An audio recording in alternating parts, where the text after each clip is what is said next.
Hello there. This week I did some painting on fabric and I ran out of my acrylic paint. And I was using this to make some cherry blossoms onto some fabric for one of my daughter's shirts. She's leaving school and I thought that this would work really well, and it did.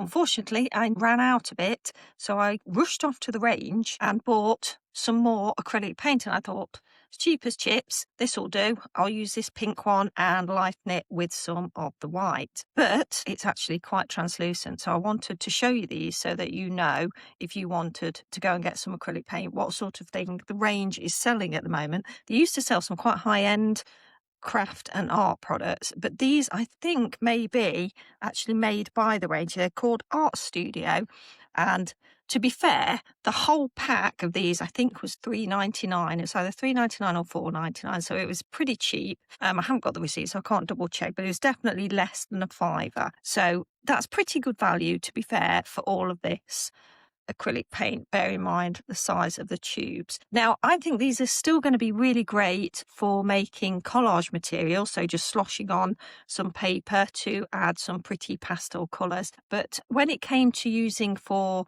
painting on fabric, I would normally add a textile medium to it, and I do that rather than buying fabric paints, because it means then I've got a wider range of paints at my disposal, different colours at my disposal. So I just add textile medium, fabric medium to the acrylic paint, and then I add that onto the fabric. But because these were so translucent, actually the colour didn't work very well at all, so I ended up abandoning that and I went on to use some felt instead. But I thought, you know what, I'll show you these today and you can make your own mind up whether you think they're worth it. So it's a 5-pack. It's from the range in the UK and it's called Art Studio Pastel Acrylic Paint Set.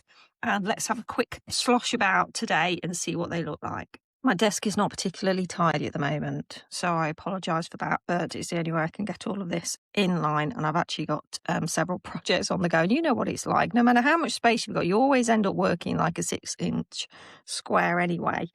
So this is the pink, and yes, it was quite different to the one I was using, but I thought because I'd lightened this one down anyway, this one's quite a good one. It's actually deco art, and even though this in its day was only $1.25, it was classed as a fairly inexpensive paint, but that is really good. It's actually quite vibrant, and also I'm quite a fan of the paper artsy ones. I don't know whether these are even available anymore, but that was a lovely opaque white. So let's have a look. If I squeeze out some of the white, now obviously I'm working on a white background, I think I'll grab some black as well. Let's have a look at all these. You can see I've not even opened this one.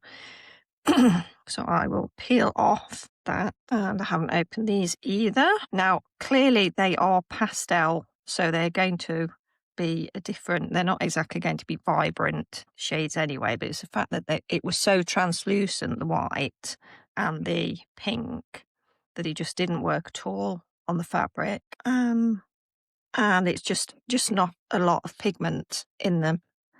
Right, so let's have a bit of a slosh around. You can see how thin the paint is. So to build up any amount of colour, I think you're going to need several layers of this.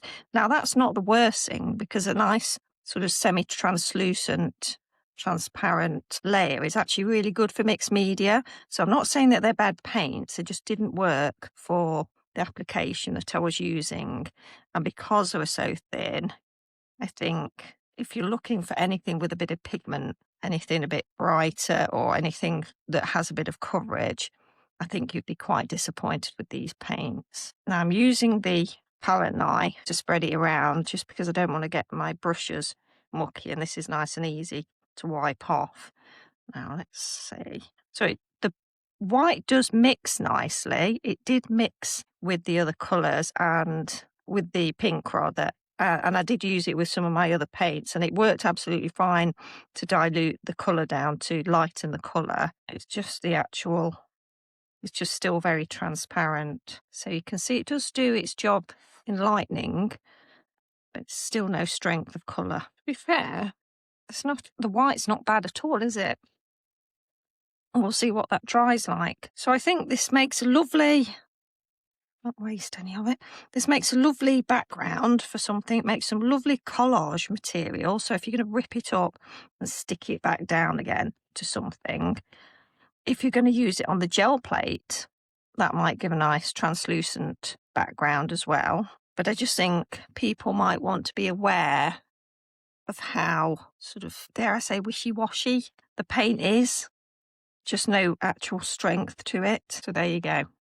So that is the Art Studio acrylic paint from the range in the UK. Be warned, it doesn't have a great deal of strength to it. And if you want an opaque paint, something that gives a bit of coverage, this is not going to be the paint for you. You're better off getting a different one. I'm looking for recommendations in acrylic paint because I don't have a great deal. Most of mine are really old now. So they're these style paints that I've got. And I've also got some others that my daughter bought me for my birthday last year. Again, they were inexpensive paints, so quite translucent.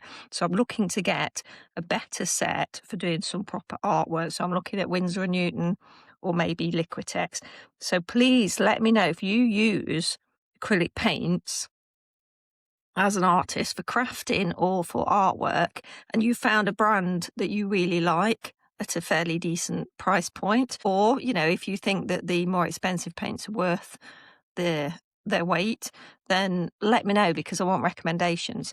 So drop me a comment, tell me which paint you use, which one you swear by, and I shall look at what everybody says and then make my decision over the next few days. So I hope you have enjoyed seeing this. I hope it's informed your buying choices when going to the range, and I may use the rest of it up to make some collage material at some point.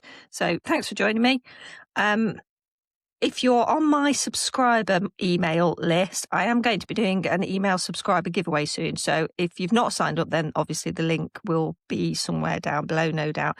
And if you are a subscriber but you're not seeing my emails, check your junk mail, because I will be, as well as the Happy Saturday emails that I send out, I'm going to be doing the email subscriber giveaway at some point in the future, because I'm doing a bit of a clear out and I've got some packs of mixed media items and also some slow stitching items that I'm getting together. So I'll be giving some of those away by doing a draw, and also the Drawing Whimsical Faces course that is coming along nicely. So if you're not on that list, that sign up is down below as well.